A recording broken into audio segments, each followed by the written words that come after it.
Why logic alone rarely changes anyone's mind, because what we are attached to is not the thought itself, but the emotional meaning it carries for our sense of self. In the same way, it becomes nearly impossible to cleanly separate love from hate, good from evil, light from darkness, because these are not opposing forces but interdependent movements within the same system, arising from the same energy, just as day and night are not enemies, but expressions of a single cycle. And when we attempt to isolate one and eliminate the other, we create imbalance, denial, and hypocrisy.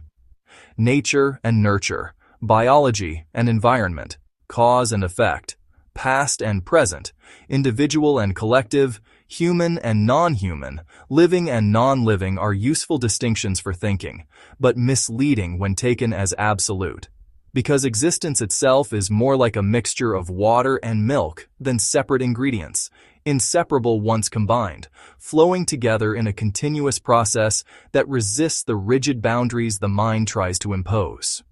From this perspective, determinism or even predeterminism begins to feel less like a cold doctrine and more like a humbling recognition that we are not isolated authors of our lives, but participants in a vast cosmic unfolding far larger than our personal stories, actors in a play whose script was written by forces we cannot fully understand, let alone control.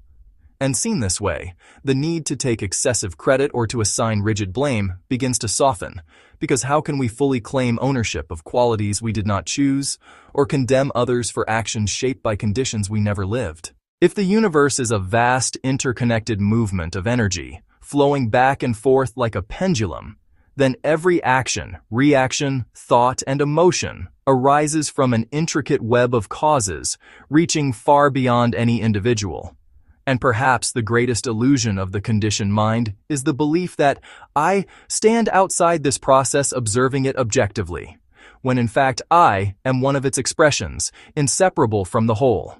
This does not make life meaningless, nor does it excuse harm, but it reframes responsibility, not as punishment or pride, but as awareness, compassion, and humility. Because if none of us can see the ultimate truth, and all of us are limited by our lenses, then kindness becomes more intelligent than certainty, and understanding more powerful than judgment.